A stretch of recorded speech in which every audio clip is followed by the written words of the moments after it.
আসসালামু আলাইকুম ওয়া রাহমাতুল্লাহ। প্রিয় দর্শক, আজকের ভিডিওতে আমি আপনাদেরকে যে দোয়াটির কথা বলবো, রাসূল সাল্লাল্লাহু আলাইহি ওয়াসাল্লাম বলেন এই দোয়াটি ৯৯টি রোগের মহাঔষধ, যার মধ্যে সর্বনিম্নটি হলো দুশ্চিন্তা। অন্যত্র ইহাকে বেহেশতের খাজানা এবং ৭০টি সমস্যার সমাধান বলা হয়েছে, যার মধ্যে সহজটি হল দারিদ্রতা দূরীকরণ। মানুষ আশরাফুল মাখলুকাত। আল্লাহ তাআলা মানুষকে অনেক ভালোবেসে এই পৃথিবীতে খেলাফতের দায়িত্ব দিয়ে সৃষ্টি করেছেন, আর মানুষের জন্য শ্রেষ্ঠ রাসূল হিসেবে প্রেরণ করেছেন প্রিয় নবী সাল্লাল্লাহু আলাইহি ওয়াসাল্লামকে। তিনি বিশ্ব মানবতার মহান শিক্ষক। তিনি মানুষের কল্যাণে আল্লাহর বিধান বাস্তবায়ন এবং প্রতিটি কাজের ব্যাপারে আদেশ উপদেশ পেশ করেছেন। পরকালের সফলতায় বর্ণনা করেছেন অনেক নসিহত, আর এরকম একটি নসিহত হল লা হাওলা ওয়ালা কুওয়াতা ইল্লা বিল্লাহ এর উপদেশ, যা নিয়মিত পাঠ করলে জান্নাতের ধনাগার অর্জিত হয়। হাদিসে এসেছে, হযরত আবু মুসা আল আশআরী রাদিয়াল্লাহু তাআলা আনহু বর্ণনা করেন, একবার রাসূলুল্লাহ সাল্লাল্লাহু আলাইহি ওয়াসাল্লাম একটি গিরিপথ দিয়ে অথবা একটি চূড়া হয়ে যাচ্ছিলেন। তখন এক ব্যক্তি এর উপরে উঠে জোরে জোরে বলল, লা ইলাহা ইল্লাল্লাহু ওয়াল্লাহু আকবার। হযরত আবু মুসা বলেন, তখন রাসূলুল্লাহ সাল্লাল্লাহু আলাইহি ওয়াসাল্লাম তার খচ্চরে আরোহী ছিলেন। তখন রাসূলুল্লাহ সাল্লাল্লাহু আলাইহি ওয়াসাল্লাম বললেন, তোমরা তো কোনো বধির কিংবা কোনো অনুপস্থিত কাউকে ডাকছো না। অতঃপর তিনি বললেন, হে আবু মুসা বা হে আব্দুল্লাহ, আমি কি তোমাকে জান্নাতের ধনভাণ্ডার লাভের একটি বাক্য বলে দিব না? আমি বললাম, হ্যাঁ, বলে দিন। তখন তিনি বললেন, তা হলো লা হাওলা ওয়ালা কুওয়াতা ইল্লা বিল্লাহ। হাদিসের ঘোষণা অনুযায়ী লা হাওলা ওয়ালা কুওয়াতা ইল্লা বিল্লাহ এর পাঠে জান্নাতে থানাগার লাভ হয়, যাতে রয়েছে বান্দার যাবতীয় কল্যাণ। মানুষের ব্যক্তিগত শক্তি, সামর্থ্য, ক্ষমতা ও সাহস আল্লাহ তাআলার দান, এবং তা যত বেশি হোক না কেন আল্লাহ তাআলা তৌফিক না দিলে তা কোনো ধরনের উপকারে আসবে না। এই স্বীকারোক্তি হিসেবেই এই বাক্যটি পাঠ করা হয়, অর্থাৎ লা হাওলা ওয়ালা কুওয়াতা ইল্লা বিল্লাহ এটি পাঠের অন্যতম কারণ এটি। হাদিসে বিভিন্ন সময় লা হাওলা ওয়ালা কুওয়াতা ইল্লা বিল্লাহ পাঠ করার কথা পাওয়া যায়, যেমন নিজের সক্ষমতার বাইরে কোনো পরিস্থিতি ও কাজের মুখোমুখি হলে এই বাক্যটি পড়তে হয়।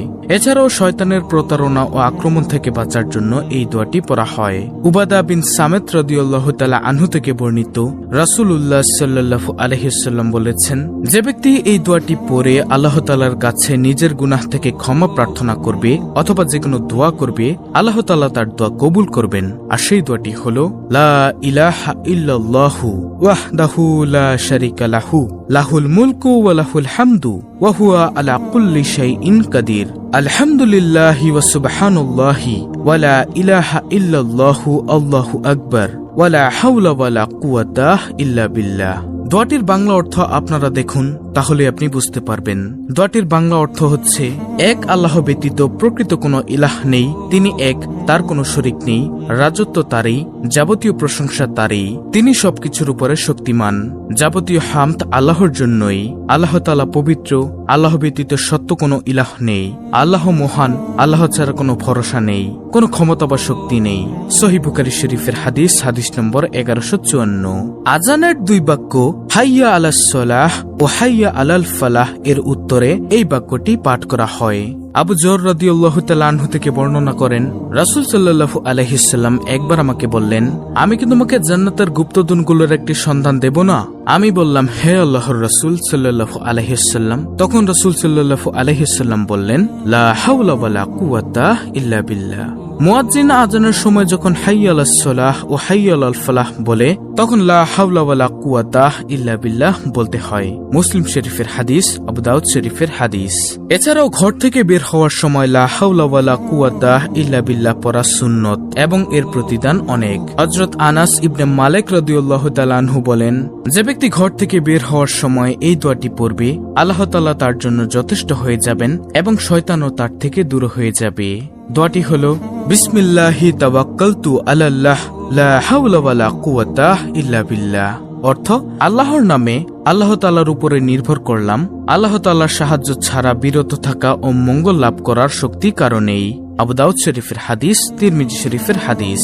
দর্শক, উল্লেখিত সময়গুলো ছাড়াও তথা যে কোনো সময় লা হাওলা ওয়ালা কুওয়াতা ইল্লা বিল্লাহ বাক্যটির জিকির করা যায়। হযরত আব্দুল্লাহ ইবনে আমর রাদিয়াল্লাহু তাআলা আনহু বর্ণনা করেন, রাসূল সাল্লাল্লাহু আলাইহি ওয়াসাল্লাম বলেছেন, পৃথিবীর বুকে যে ব্যক্তি বলে লা ইলাহা ইল্লাল্লাহু ওয়াল্লাহু আকবার ওয়ালা হাওলা ওয়ালা কুওয়াতা ইল্লা বিল্লাহ, এই দোয়াটি যে ব্যক্তি পড়ে তার অপরাধগুলো ক্ষমা করে দেওয়া হয়, যদিও তা সাগরের ফেনা রাশির পরিমাণও হয়।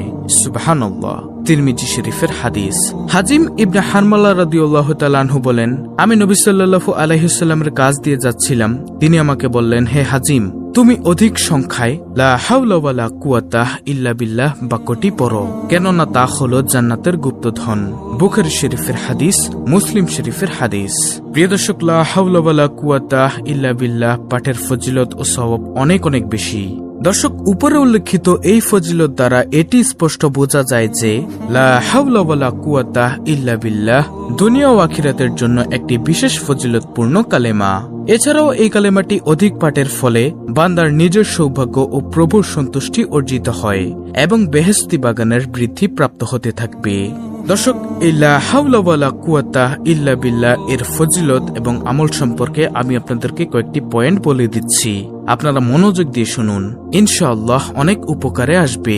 নম্বর 1, এই কালেমার জিকির দ্বারা আল্লাহ তাআলার অসীম শক্তির স্মরণ করা হয় এবং তাহার ওই শক্তির নিকট আত্মসমর্পণ করা হয়, ফলে পাঠকারীর উপরে আল্লাহর সাহায্য ও রহমত নাজিল হয় এবং তিনি তাহার সহায় হন।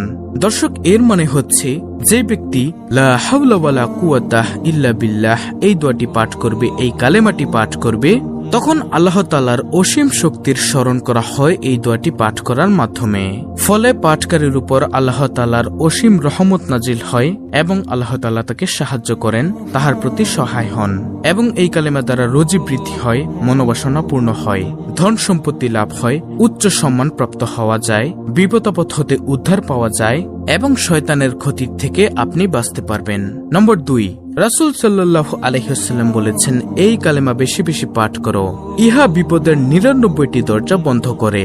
প্রিয় দর্শক, আপনি বুঝতে পারছেন, এই কালেমাটি অর্থাৎ লা হাওলা ওয়ালা কুওয়াতা ইল্লা বিল্লাহ এটি 99টি বিপদের দরজা বন্ধ করে।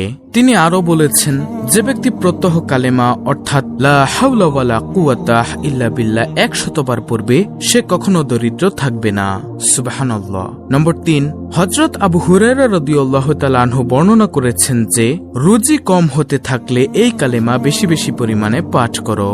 সুবহানাল্লাহ। নম্বর 4, কোনো কঠিন কাজ উপস্থিত হলে কিংবা ঋণগ্রস্ত হয়ে পড়লে এই কালেমা প্রত্যহ 1000 বার পড়বে, ইনশাআল্লাহ কাজ সহজসাধ্য হয়ে পড়বে এবং ঋণ পরিশোধ হয়ে যাবে। এবং যে ব্যক্তি প্রত্যহ 100 বার পড়বে অর্থাৎ লা হাওলা ওয়ালা কুওয়াতা ইল্লা বিল্লাহ 100 বার পড়বে, মানুষ তাহার বাধ্য থাকবে এবং লোকের নিকট সম্মান লাভ করিবে। সুবহানাল্লাহ। বুখারী শরীফের হাদিসে এটি লিপিবদ্ধ হয়েছে যে ইহা বেহেশতের ধনভাণ্ডারের একটি ভাণ্ডার এবং তিরমিজি শরীফে বর্ণিত হয়েছে যে ইহা বেহেশতের একটি দরজা। প্রিয় দর্শক, এছাড়াও রয়েছে অসংখ্য ফজিলত, তাই আমি আপনাদেরকে বলবো আপনারা প্রতিদিন কমপক্ষে 100 বার হলেও লা হাওলা ওয়ালা কুওয়াতা ইল্লা বিল্লাহ এই কালেমাটি, এই দোয়াটি পাঠ করুন, ইনশাআল্লাহ অনেক অনেক সওয়াবের ভাগীদার হতে পারবেন।